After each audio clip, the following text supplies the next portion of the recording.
খুনিদেরকে নিরাপত্তা দিয়ে আবেগে সুখের পানি ছেলে তো লাভ হবে না। আগে অপরাধীর কি করতে হবে? বিচার করতে হবে। আজকে যদি এই জুলুমের বিরুদ্ধে আমরা আগে কথা বলতাম, যখন মসজিদের মিম্বার থেকে ইমামকে টেনে ধরে হাফেজ মাওলানা রইসুদ্দিনকে মব সন্ত্রাসীর মাধ্যমে যখন শহীদ করে দিয়েছে, সেদিন যদি বিচার হইতো, আজ হাদির লাশ দেখতে হইতো না।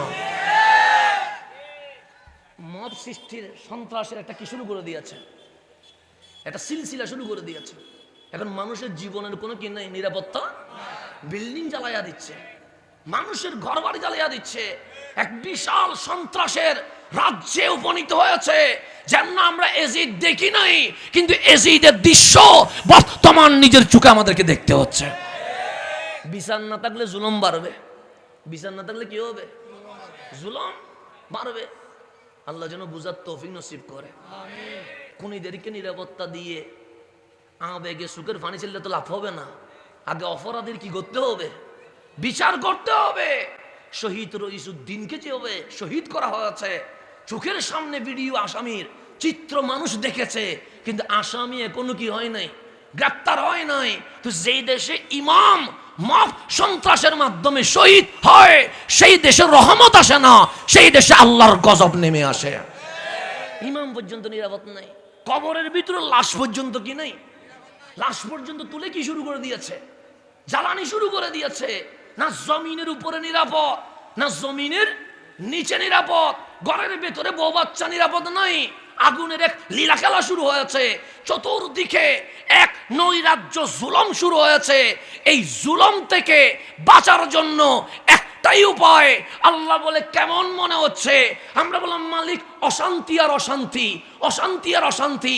বাবা ছেলেরে খুন করতেছে, ছেলে বাবারে খুন করতেছে, মা নিজের ছেলেকে কারেন্টের শর্ট দিয়ে মেরে ফেলতেছে।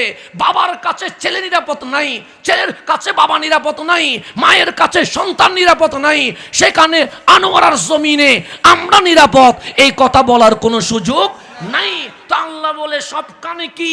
আমরা বললাম অশান্তি, গ্রামে অশান্তি, শহরে অশান্তি, রাস্তায় অশান্তি, ঘরবাড়িতে অশান্তি। আল্লাহ শান্তি পাবো কই? আল্লাহ বলে শান্তি তো জমিনে রাখি নাই। মালিক জমিনে যদি না রাখো, এ শান্তি খুঁজে পাবো কই?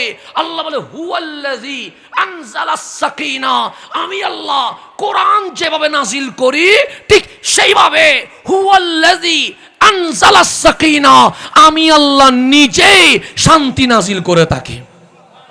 শান্তি নাজিল করে কে? আল্লাহ। শান্তিটা জমিনে না, এটা পাহাড়ে না, এটা আনোয়ারার কোন সবুজ শ্যামল পাহাড়ে পাওয়া যায় না। এটা হুয়াল্লাযী আনজালাস সাকিনা, আল্লাহ বলছে আমি নিজে কি নাজিল করি? শান্তি নাজিল করি। শান্তি নাজিল করে কে? আল্লাহ। কোথায় নাজিল করে? বৃষ্টি, আমাদের আনোয়ারাতে বৃষ্টি পড়ে কি পড়ে না? তো 1200 জমিনে যদি বৃষ্টি পড়ে, মাঠেও বৃষ্টি পড়ে, গাছেও বৃষ্টি পড়ে, পুকুরেও বৃষ্টি পড়ে, ডাস্টবিনেও বৃষ্টি পড়ে, বৃষ্টি সব জায়গায় পড়ে কি পড়ে না? তো আল্লাহ আপনি নিজে শান্তি নাজিল করছেন, এটা কি মাঠে পড়ে? আল্লাহ বলে না। বিল্ডিং এর ছাদে পড়ে? আল্লাহ বলে না। এমপির ঘরের ভিতরে পড়ে? আল্লাহ বলে না। রাষ্ট্রপতির বাসভবনে পড়ে? আল্লাহ বলে না। তো মালিকের শান্তি কোথায় নাজিল হয়? আল্লাহ বলে ফি কুলুবিল মুমিনিন, বুকে হাত দিয়ে দেখো ঈমান আছে কিনা। যদি তোমার বুকে ঈমান থাকে, আমি আল্লাহ শান্তি মাঠে নয়, পাহাড়ে নয়, ঘরে নয়, গাড়িতে নয়, মুমিনের কলবে শান্তি নাজিল করে থাকে।